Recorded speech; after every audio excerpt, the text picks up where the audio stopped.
Good evening, good afternoon, good morning, and good day. This is Don and Ray see it rhymed. Good day and Ray. on the Identity Human podcast. Oh, you doing the subtle I'm not sure what kind of voice that is, but you're doing it too. Welcome back, guys. That's your Energy. vibe. Yeah, nice. Good mirroring there. Welcome back, everyone. It's great to have you listening again. And what I realized we haven't done in a while is just a recap of, like, say, the last 3 weeks, like Of the episodes. So, like, I know we've had some interesting guests. We had Rachel, we had our goal setting bits, and we've had some really good feedback. And it's not like someone's gone, that whole episode was amazing. But what I love is getting messages from lots of different people about, I heard this thing in that episode and that really made a difference. And I'm like, that's exactly what this is for. See, I'm not even aware of these messages. You're not the best at sharing them with me, so I didn't know we had got any messages. Sorry. So you're right. I should be sharing them with you. But I feel like we're just so far go that sometimes I'm like, I don't want to bring you down. I want to just keep your momentum are they going. only positive? Are they not positive? What do you mean, Ooh, bring me down? what are you worried about? No, they are positive. As in bring you off your momentum horse by making you look back and be like, look, yeah, which actually we should do because reflection is good. Yes. So just so you know, Ray, while everyone else is listening and as a third party, we've had some good feedback about little bits that have hit at the right, that resonated with at the right time with different people from different walks of lives and with different guests. And it's really helped them. So, by the way, if you are one of those that like has had something resonate with you in the episodes, either message us or put a comment on Spotify, or as in on the Spotify comments. You want me closer? Yes, you're not in the middle of the screen. You're on the edge of the screen. I like being on the edge of the screen. So if you put a comment on Spotify or rate it or like it, or message us if you know how to get hold of us. And not just Spotify, any platform that you're listening to this on, if you are able to leave us a review, amazing. And the feedback really helps. It does. Well, when it helps us. When it gets fed back to me. Sorry. I'm teasing. Okay, so tonight's episode or topic was inspired by yours truly, Ray. And she said, I know what we can talk about. Let's talk about personal development and how to. And I was like, that actually is very good, because sometimes we don't know where to start. And sometimes we're in the middle of the journey and we don't realize it. And we need to learn from things that are outside of our opinion or our current beliefs to really keep going forward and making progress. And I think we can be really harsh or criticize ourselves for not doing enough when it comes to like developing ourselves. Where what we want to kind of really highlight to you in this episode is that personal development doesn't always take the shape or form that you think it does. It doesn't have to be formal and structured, and we're going to delve into that. Can you delve into that? Oh, you want to begin? Yeah, go for it. Okay, so what shapes and forms can personal development take? So I suppose what prompted this Wait, you skipped a step. Well, we can come back to why it's important. We can feed in. Because I feel like that's... You skipped. I was going to feed into that, but you're like, tell us the different types. Okay. So we don't have to do it. We've planned out like 5 No, we haven't. This is all ad hoc. What are you talking about? No, it is better that we plan out. We've planned out like 5 basics, subtopics around personal development that we want to flesh out. And Don was just getting stuck on the order. But so we're going to talk about why it's important, and maybe we can weave that in. And also the second thing was look at what shapes and forms it can take. And what really prompted this topic idea for me was Don and I are really excited. In a week's time, we are flying to the US of A to do a 3-day conference, which is just purely to work on ourselves, which is, we've never invested that amount of like solid time in like together to just work on ourselves, like uninterrupted, like no laptops, no like technological and just a hand luggage. And we just have hand luggage. So Don's stressing out. No, I'm not. And we're leaving our 4 kids for the first time, like all 4 of them. We've left 3 before, but not like before. We have to spend like 48 hours with especially Clark in the next 24 hours. That's what he needs. But yeah, so basically we're doing this. And so for a lot of people, they might think, well, I don't have time to pause my life for 3 days or 7 days and go to a conference. I don't have time to book a retreat. And I think that can be a barrier that we put up in our minds, thinking that like you don't have time to do that deep work. But I think there's so much that you can do in your day to day, and that's what we really want to bring in this episode. Yes, what we're doing next week, we're super excited about, and we will feed back in future episodes. But it just got me thinking, like, it's so exciting that we are able to do this, but there's so many smaller layers that I think build into that. But also, I mean, that doesn't tell the whole story. We did take a little bit of a gamble booking it like 2 months ago. So it wasn't like it's all like a gamble, yeah. A gamble as in like we didn't know in 2 months' time what time availability we'd have, what funding we'd have, but we committed to it. I think we even booked like 4 or 5 months ago. Yeah. And so it is one of those things where if you committed, those are the things that you don't necessarily see happening when they're like, oh, look at those two going over to America. Or, yeah, I remember 2 years ago we went to America, and you're like, oh, they're lucky to be able to do that. But actually, those are the kind of steps that you sometimes take when you just are, should we do it? Should we not? You know what? Let's go for it. Let's go for it and see how you rise to the occasion. And I think that's an important point. Obviously, it's got to be calculated within reason. But yeah, I just wanted to bring you onto the side of the riverbank as we were going down. But I suppose your point there is that it's about just making the time for that growth, whatever you're wanting to achieve in your life, and knowing that you'll make it work. Whereas if you're constantly waiting for the time to appear, it's not going to be there. You need to carve out that time. Yeah, and this is the most pumped I've been to like write notes. Like my intention in my head is like I'm going there and I'm focusing the whole time. And I don't think I've had that type of commitment for a long time on many things, other than maybe a couple of leadership or personality books that genuinely excite me. But this is one of those where like we're going away, and my intention is like I'm not even talking to Ray. Like you stick to your lane, I'm sticking to mine. I'm taking everything I can get out of it, because it is the commitment. Huge opportunity, yeah. And it's a huge opportunity. We're going to meet people, hold nothing back, and let's see what comes out of it. So this is obviously a big form of like being able to take like 3 days, when you add travel time, 5-6 days to work on ourselves. Most people don't have the time to do that, and we're not going to even necessarily, we would love to do this at least once a year, but even that we don't know if it'll be possible. So how can people begin to weave personal development in their day-to-day life? And the obvious thing that people think about is personal development books. Okay, so yes, you can read a book or listen to a book. So if you're not already listening to books using Audible at 1.25 or 1.5 speed. 1.7 or 2. Don't forget to adjust a little speedometer, because you can, as long as you're able to absorb the information, it can help you get through books really. Not that the purpose is to get in them quicker, but if you are, I think for me, I speed it up to focus. Because sometimes if I'm listening to a book at 1 time speed, my mind wanders, and naturally is like you don't give yourself time to wander. So that means that you focus on it. Almost focuses your focus on the book. And a top tip is I was talking to someone today for Audible is don't do it while you're sitting at your desk or where you can look on your phone, where nothing else of yours is engaged. Yeah, I do it the most when I'm running, doing housework. In the car. So where your hands and feet or brain are engaged in a motor activity, so you can't get distracted. Therefore, you're splitting your time between the doing and the listening. Because I find I cannot focus if I sit down and listen. Struggle with though when I'm listening to an Audible book that I'm like really like, wow, this is meaty and juicy, and we talk about writing notes, is that balance between I'm busy doing, like I'll be physically on the exercise bike listening to a book, and I'm like, I really just need a note and paper so I can make notes of these.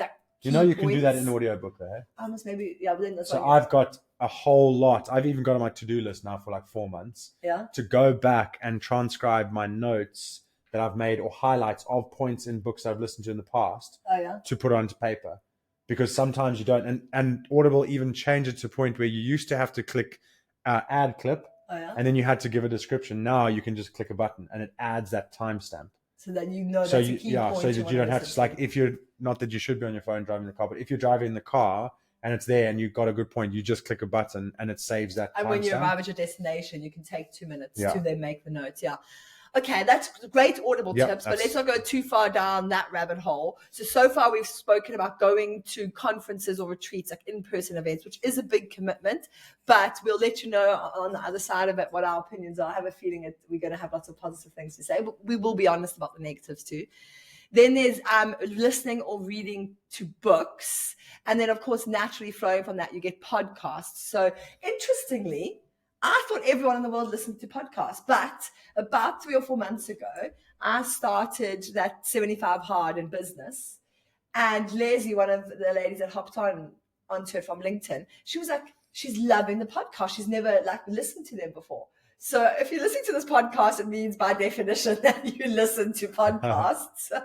But well, I actually had this image in my head today that's just on that kind of thing, is when you are experiencing something in life, you automatically think everyone else is. So yes. you think about when you want to start a business, this is the classic example that you give about if you want to start a hairdressing business, you go, but everyone's got a hairdressing business. Yes. It's not like that.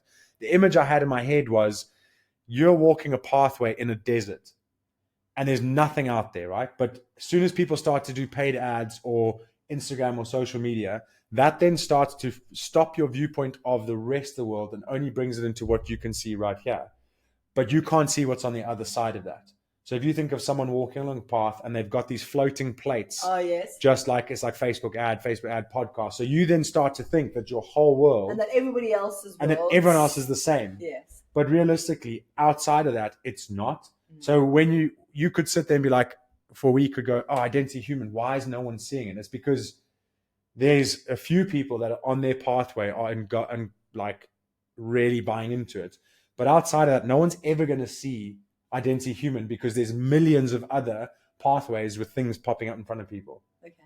And so what you see in your own world, you have to remember is very unlikely to be the same in anyone else's world. Unless there's a big brand and they can throw money at it and everything like that. Okay, cool. Good point. So on the personal development shapes and forms, I'm just trying to keep us on track here. That's why I'm laughing. Cool, bro. So far, we have mentioned in-person events or like conferences, retreats. I'm waiting to see books, if you mention a key one. Podcasts. Now, those are like the big ones that you probably have heard most commonly. Okay. Don had some really interesting layers examples that he brought in of how actually personal development isn't just the new information you're absorbing from different sources, workshops or books or events, but you had some really like a different definition of personal development about how it's pushing the boundaries of yourself. What, in terms of how we challenge? Because at the end of this, we're going to give you a challenge. Well, no. Is that what you were talking? Because that's what we're talking about. Talking about how we try to still talk about what are the different shapes and forms that personal development can take. Yeah. So I'm talking about how personal development isn't just about absorbing more information. I've got you. Thank you for defining and being specific so I can understand. Right. So what I was talking about is reading a book is great because that adds knowledge. Yes. Listening to a podcast is great. It adds knowledge. You hear different experiences. But none of that will replace action. And then we start to say, well, what about what action? Like, oh, am I going to go jump out of an airplane, or do I need to go and run a marathon? It's like, no, just what scares you. And it's what scares you, not what someone else is telling you to do because it scared them, but what scares you. So I gave an example to Ray. It was like, oh, it could be about putting a post out on Instagram. She's like, well, that doesn't challenge you. And I said, well, think about putting a post on that challenges you and posting that one. That's going out your comfort zone, because it doesn't matter what the outside result is. What matters is how you feel in trying to achieve that outside result. So that's why some people can just post loads of nonsense Instagram posts or LinkedIn posts and it doesn't challenge them. But for you or for me or for someone else, that like putting yourself out there can be really scary. And that's a small example of comfort zone thing. So there's different layers and levels and shapes and forms it can take. And the books and the podcasts and all that stuff, that's taking stuff in, but it's not challenging you on an outward, really putting yourself out there for rejection. Because when it's on the inside, you can be self-aware. You can be, well, I put self-aware in inverted commas because you can fool yourself, right? So you can be what's called self-deceived. But the best way to create this awareness is to take action and see what happens. See how you really feel, not how you think you will really feel when doing certain something. So going up and greeting someone, shaking their hand, looking them in the eyes, you could sit there and go, oh, that's easy. But actually going and doing that to a complete stranger in a scenario that you don't know, that's going to challenge you, and only you're going to know how that challenges you. So that's another shape or form that it can take. And another one I was hoping that would come up as a key one here is influencers or people, is who you're surrounding yourself with. And when you're looking for growth and feedback, are you surrounding yourself with people that are telling you what you want to hear? Because if you are, you're not going to grow. And I think that even that goes to people you see physically and just even people you follow on social media and stuff. Yeah, just looking at your social feed, and if there's accounts that are just feeding, you laugh, but it's feeding a negative narrative or feeding a bias or actually making you feel bad about yourself, because it's like there's always this impossible perfectionist standard that they're creating. Whatever it may be, it's about curating your feed too on social media so that you have people that are going to push you in a positive way. Yeah, and I think that's a good point, is you'll often see someone, because an influencer can create a false sense of reality. Mm-hmm. But actually, sometimes what we need is a version of something that we know is more than what we can currently get, and then we can get curious. Imagine everyone, and this is, I actually do get caught, it slightly eeks or irks me when people put, say, a substandard influencing standard out there. Because they are basically saying, don't worry about self-development, it's all good. But if it was all good, you wouldn't want to be doing it in the first place. You'd already be happy, you wouldn't be looking. And so that's my whole point, is if you want to raise a standard, you've got to be looking at something that's a higher standard than what you've got. Otherwise, you're just confirming the bias that you have of going, this is the best that I can be. And I think that that's nonsense. I think there's always room for growth. You have to be able to, it's not one or the other. So you have to be able to address the growth at the right time, in the right context. So it's not becoming something that's against, it's working against you. It's always got to work for you. But if you're aligning yourself with things that reinforce your biases, reinforce your behaviors, reinforce your standards, you're not going to grow. Because that's the same as surrounding yourself with a friend that just says, you're doing really well. No, that's fine. No, you don't have to. No, you look great. Whereas actually you need a friend that goes, look, I think you look amazing right now, but I also understand that within you, there's something that wants you to move one step closer to that version of you. So I'm going to tell you this to help you with that. But that doesn't mean I don't accept who you are right now. And I think that's the point, is if you're surrounding yourself with those kind of people, they're going to challenge you when you don't want to be challenged. And that's where you grow the most. So my best advice is find someone around you that can tend to say things in a brutally honest way, because they're going to do you more favors than someone that doesn't tell you the brutally honest things because they think that it's better for you not to hear that. Because when you lean into that, when you seek that out, you will receive it. It might hurt, but you will grow. The difference is you've seeked that out. You've asked for it. So it's different to getting feedback from your boss when you don't want feedback from your boss. It's different to getting feedback from your spouse when you haven't asked for it. Because if you haven't asked for it, you haven't invited it in, and it's probably not going to be at the right time. But if you ask for it, you'd be like, look, I've got you here because I want you to challenge me. I'm sitting in front of you and we're going to talk. And if you disagree with me, please tell me, because I can take it. And that's what I'm here for. And if you can find that person, they will help you in your journey of personal development far quicker than anyone else that doesn't challenge any bias you've got. But it's hard, and that's why we don't like doing it, because it challenges our ego, it challenges our biases. As soon as you find yourself getting momentum, someone says, oh, do you really think you're like that? And you're like, I can never make it. Actually, it's what are they trying to tell you? What do they see? And sometimes they're going to be wrong. So if they say, do you really think you're like that? And they might be quite harsh in their tone. You can say, well, what do you see? How do you see it? And just listen to what they have to say, because they might be wrong, but they also might be seeing something that you don't. The point is you want to take that in and assess it for yourself.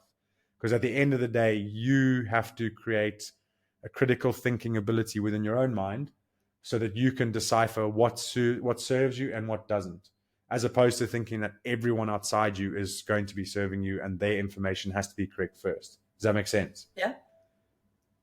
What's wrong? Where's your mind at? No, I'm just aware that we have a lot of ground to cover. Oh, right. We're going Sorry. so deep on specific That's points. That's me. Okay, you move us forward.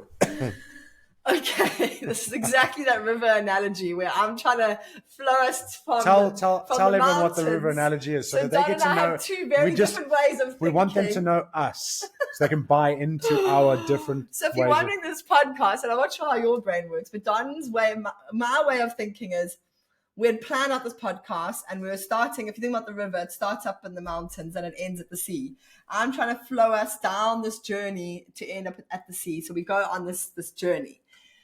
So my brain likes to do flowing thoughts and like move along in a structure, whereas Don likes to get off the boat and completely explore a whole area and then get on the boat. And I'm like, come on, can we get back on the boat and carry on this journey? So as a combination, it's brilliant because you can tell once you get to the end of the journey in Ray's way, you're going to be like, where was the wood that we needed and how are we going to build this thing? And people are going to be like, oh, we're going to go back. I don't really know.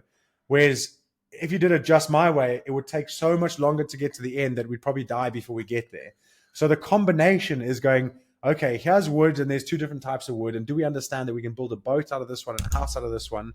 Okay, I'll get back on. Fine. I know there's like 4 other types. We don't need to talk about it now. I'm just very aware we had 5 areas to cover and we haven't even covered off area 1 because of Well, no, tangents. we've covered off area 2 and you skipped area 1. I meant that, but I meant. Okay. Okay, so let's go. You move us forward. Keep Well, rolling I'm just trying to keep the momentum going. So like, I felt like when we, at the beginning of this episode, a point that I really wanted to get across was to really cover off all the shapes and forms that personal development can take without getting too stuck on any particular one. How many more are there? Okay. Go for it. Okay, Because I want people to look in their lives for ways that they may be not seeing that they actually helping themselves grow and lean into that. So let's just talk more. Let's just fly through some more, okay? So other ones that I had thought of was like, there's obvious ones like journaling, meditation. I nearly got off the boat there. Yeah, carry on. Journaling, meditation. Do you want other examples? And we can So delve into some. even physical activity is going to push Okay. you to do so, like So taking action. I think the theme, what I quite liked before you got off the boat a moment ago. I'm back on. Okay. Was that I think a really good way for you to identify where are you doing something that's helping you to develop as a person. Is it taking you outside of your comfort zone? And I know you have a model around that, Don, but it's like. No, I wasn't going to talk about that. It's like journaling, I think, and I was thinking then how could we relate this to journaling? If you're sitting down and you're just writing having a great day. Stuff. Having a great day. That's not going to really, I'm having a great day. That's not going to develop you as a person. It needs to be pushing you somewhere. So it could be, it may need to be that when you journal, you're journaling about some deep, dark stuff that actually you would be really scared if someone read, because that's going to push out your comfort zone. Alternatively, it could just be the fact that you're committed to journal daily and you've never committed to something in your life before.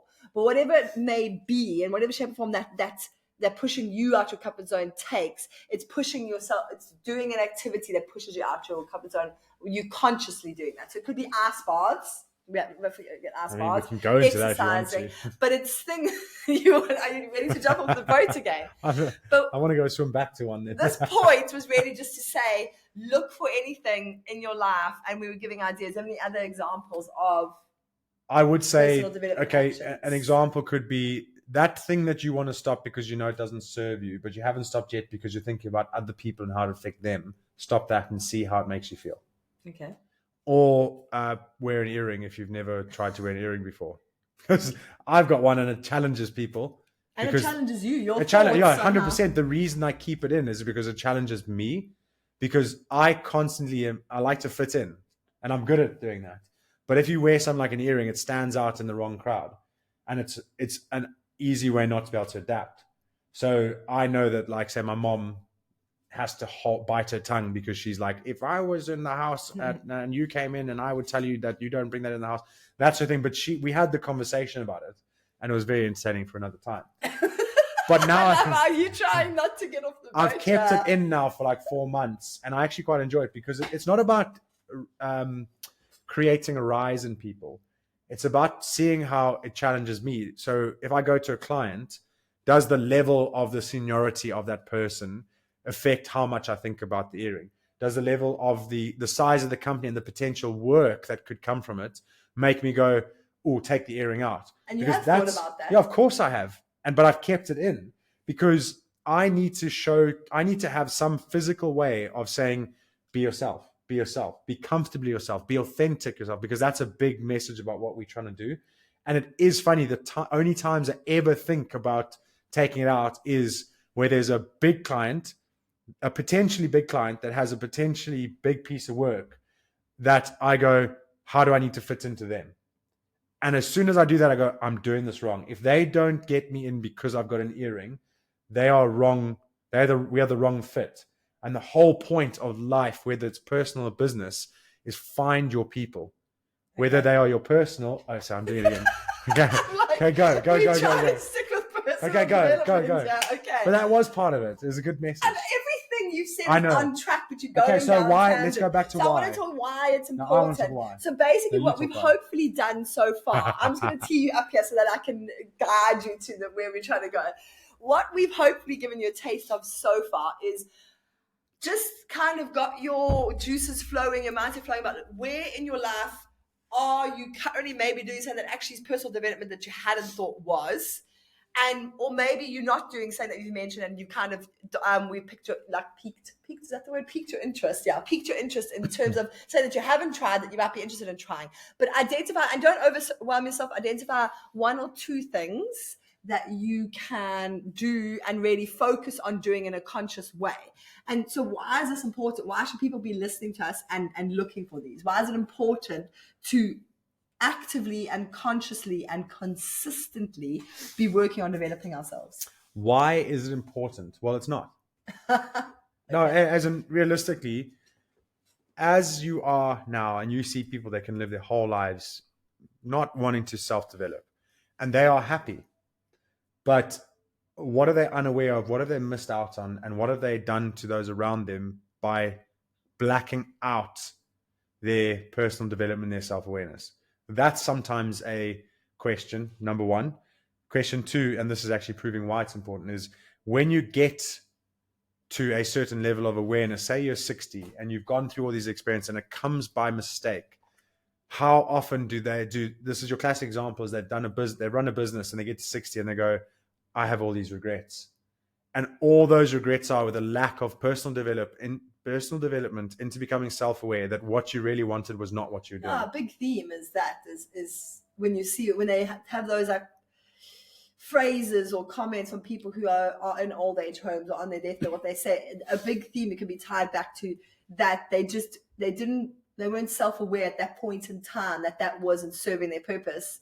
And so if they'd maybe done more self-development at that point, they would have identified. And your biggest one is always the example with kids, is if you don't personal develop and you get stuck on, I want to run this business, you don't think about kids because you're running the business. You don't sit down and think what's important to you. And so that's where you have to constantly be develop out of your ego, develop out of your ambition to balance it and take it at the right pace. And we do that.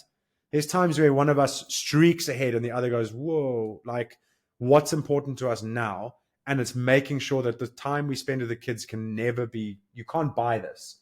The kids are only young once. But then also sometimes we go, okay, we need to just push it forward a little bit. But that's the choice that we make. It's the intention that we have by being self-aware, by developing and okay, how can I grow the business and still spend time with the kids? Well, I'm not going to spend more time in the business. I'm going to be more efficient. Okay, well, damn, how am I going to have to do that? Well, we're going to have to increase communication. We have to increase how smart I am, how strategic I think. And all of that requires you to level up. So you made a really interesting point there on ego and stepping out of your ego so that you can almost have that, I don't want to say vision, but have that viewpoint that you can actually see what's happening in your life. So that for me feeds into the next point that I want to discuss. I'm at point 3 here, but it's around mistakes that people make when it comes to personal development. And I think it's really important when we talk about ego, I would love to explore that more around the 3 levels. So let's tie that firstly, I would say ego has to sit at a neutral. So what do you mean by ego? Let's just take one step back. So ego is the thing that'll blind you. Okay, more. But it's also the thing that pushes you.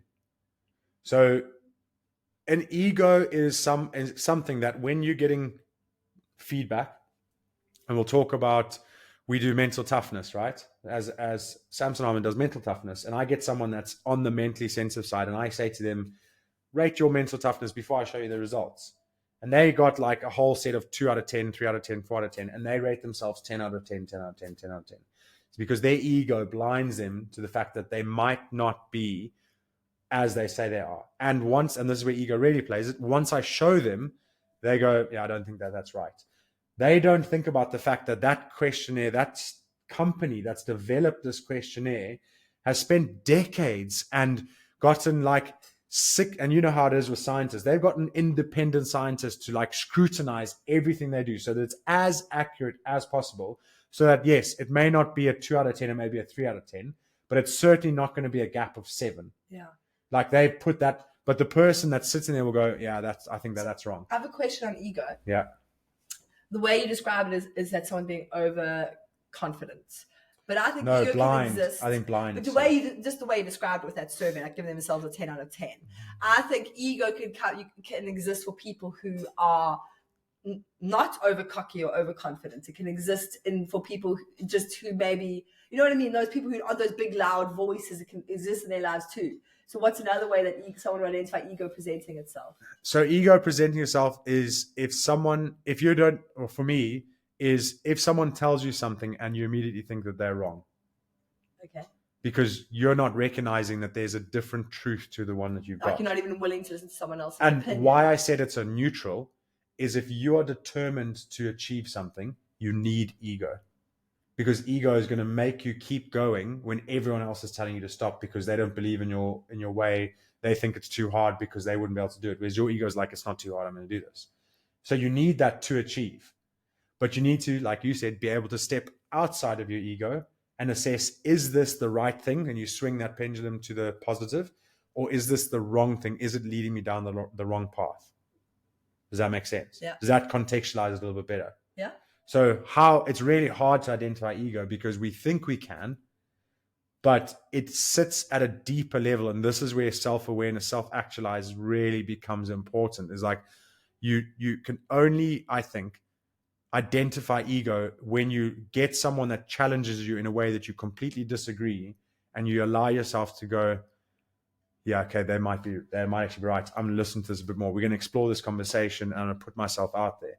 But that's really hard because you're essentially asking that everything that you believe in about how you see yourself and what you do, you are willing to say, I'm going to leave that to one side right now and go, I'll listen to what you have to say.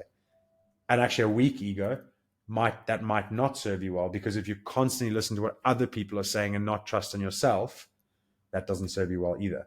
And this is why I always say, like, everything's like a pendulum swing and you've got to decide where it sits on the extreme positive, on the extreme negative, and what's that midpoint that serves you well. So okay. So what we really want to delve into now is like, I don't think we've touched on it already, is mistakes that people make when they are on their personal development journey.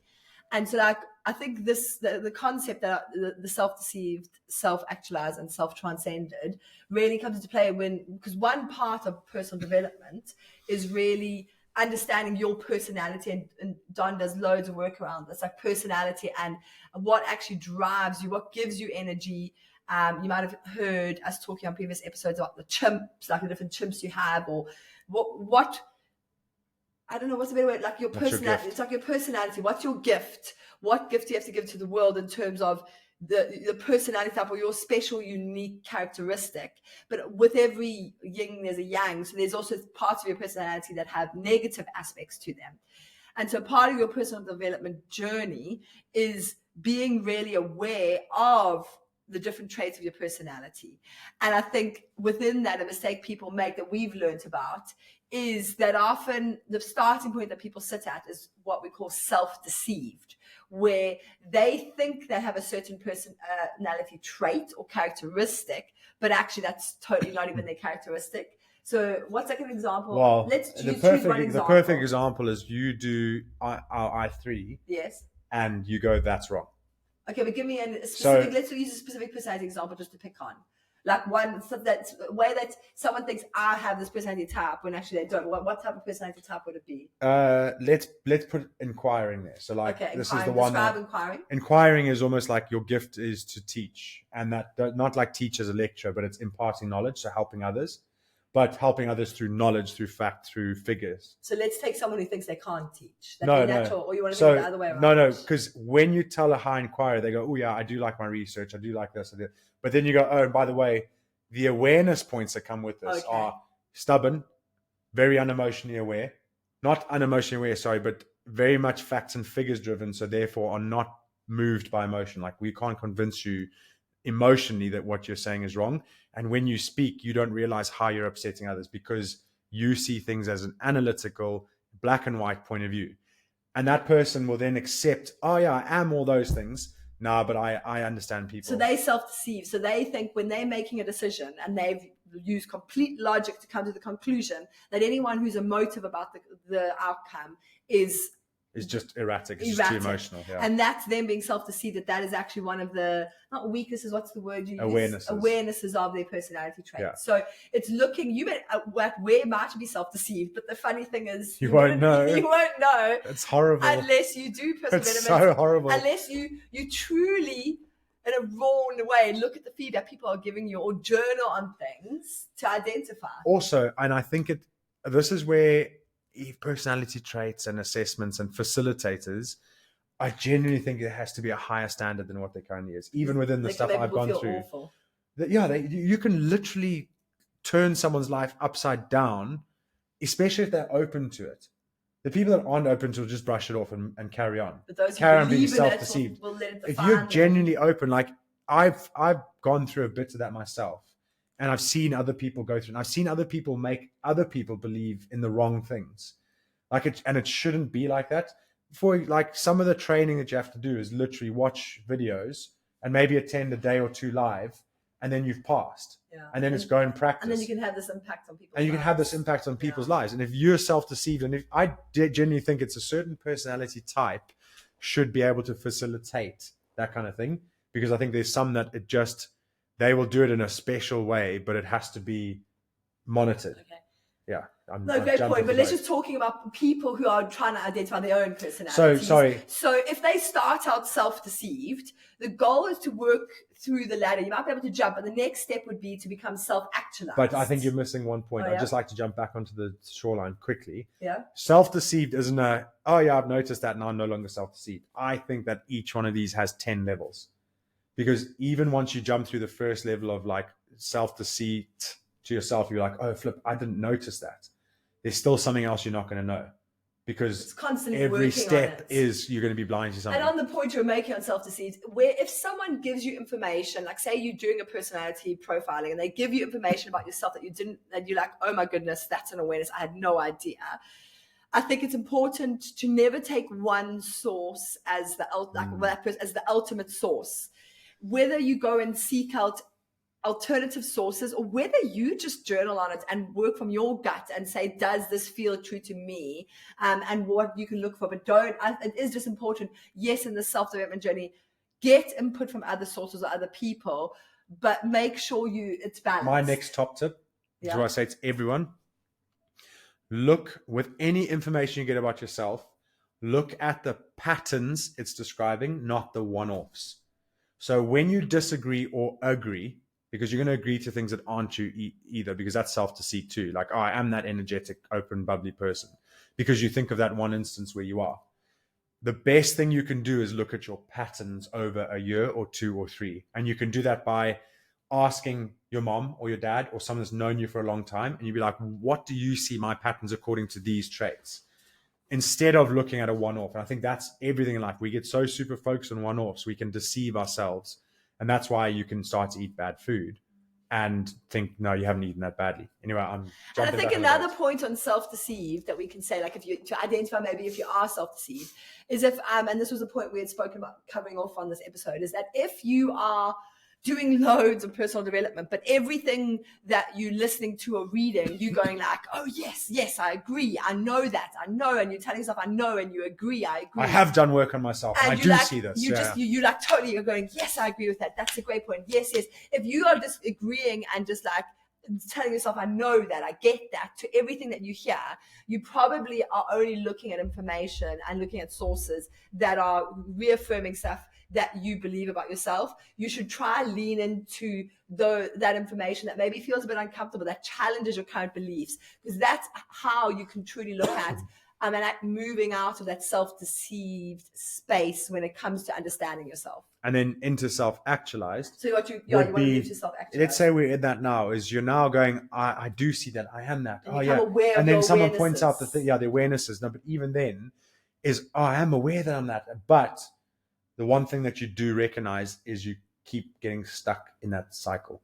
So you're self-actualized because you're aware of it, but you can't move away from it. Isn't that the definition of self-actualized? Because the next level, the third and final level, is self-transcended, where you're aware of your patterns or whatever you have, but you're able to avoid those. So for me, self-actualized is that loop that you're stuck in. You're aware of your work-ons, but you keep repeating them. You're not able to stop yourself. That's self-actualized. And when someone's telling you that those are your patterns, you go, yeah, I know, but I know them already. So that's self-actualized. And then it's self-transcended is when you're able to say, well, actually, if we use the Inquirer example where they make these decisions without emotions, a self-transcended person will be able to look at a decision that they need to make and actually force themselves to look at an emotional side so that other people can be included in that decision. I think the biggest one for the inquirers is to not just think that they've looked at the decision from the other point of view, but to recognize that they're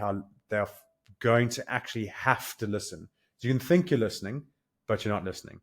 And they have to be able to have the thought process to go like, okay, I know I'm right, but actually, wait, I think I'm right. And I've seen from their point of view, but I'm genuinely going to let my guard down and listen here.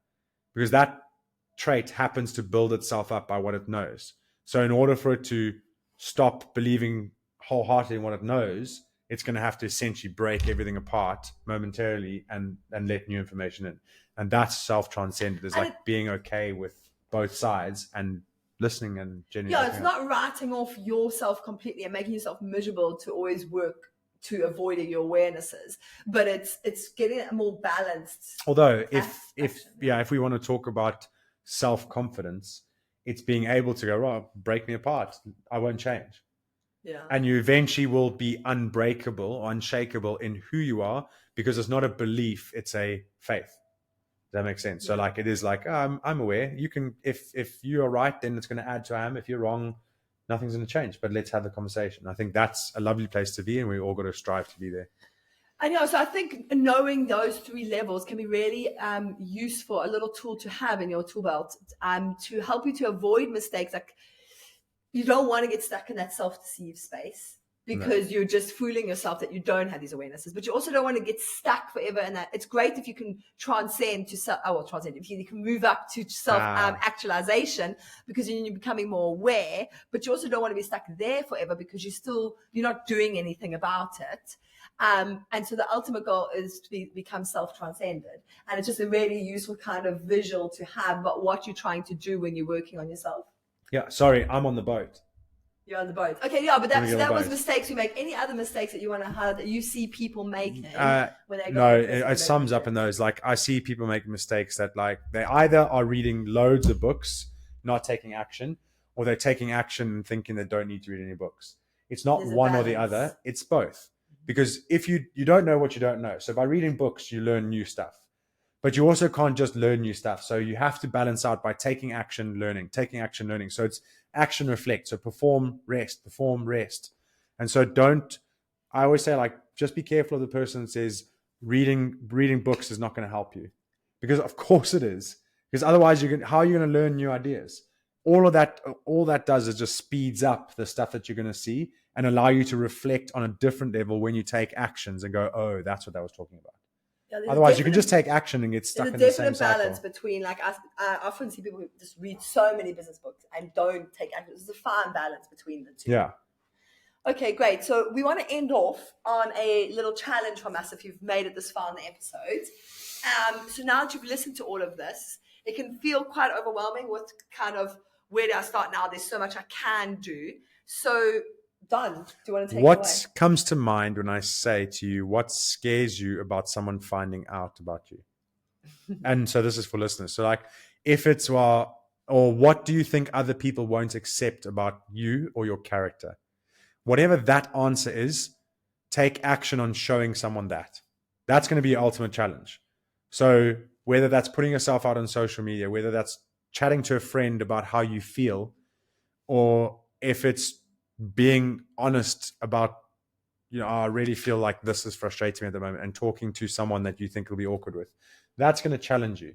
Yeah, I mean, So, I've been yeah. working a lot on different areas myself, and it feels extremely uncomfortable, but it's leaning into that discomfort because you know at the end of the day that it's something that you need to work on. And there may be layers, years of history behind why you act a certain way or why you do a certain thing that you're going to have to work on and peel away and actually clear off so that you can become who you truly meant to be, Yeah. so that you can live to, so that you can feel like you're always just in flow and in a good energy state, and you're not doing these things that make you feel horrible inside. And that takes discomfort. Now that takes, it's hard, but I don't want that to put you off. When I say it's hard, while you're doing this, and then you go, okay, I'm taking up the challenge, but actually this feels really horrible and it feels hard. I'm going to stop. I just want to prepare you that it's not going to feel good the whole time, but that on the other side of discomfort is a great transformation.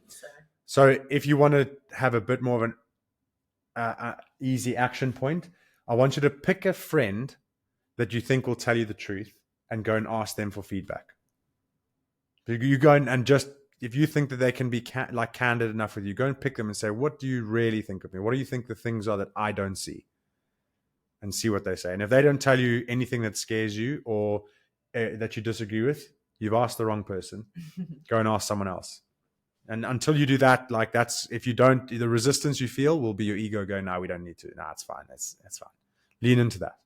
I mean, a softer way, I'm just thinking of something to ask someone that is just don't say, give them the out. I am really trying to work on myself, and go to someone who knows you well and who you know maybe does self-development themselves, and just say, are you aware of any recent books or podcast episodes that I could listen to that would really help me? And they may lead you towards say that they think, well, I know that you really struggle with consistency or eating healthy, or saying they may lead you towards something that you're like, okay, this is an area that I can work on. Does that make sense? Or is that too soft? I'm open to your suggestion because it's not just my way. But yeah, I think it's, there's no right. You have to just start somewhere, and you'll find your way. And it's about embracing this journey. And because the other kind of small thing that we just wanted to recommend to do is just carve out. We spoke at the beginning of this episode about Don and I taking like 3 days out, which is a big commitment. But this can just be saying that it's just that 10 minutes a day, and the cumulative impact over time will be massive. So what can you do for 10 minutes today, whether it's just listening to a podcast episode or a book or journaling, but really challenging yourself during that journaling, and just commit to doing that daily. I like it. Cool. Well, thank you very much for joining us, everyone. We're going to bring an abrupt halt to the episode. So remember, I'll work on me for you if you work on you for me, because Ubuntu, we are who we are through others. Thank you very much for listening, and you'll hear us and see us in next episode. Thanks very much. Have a great week.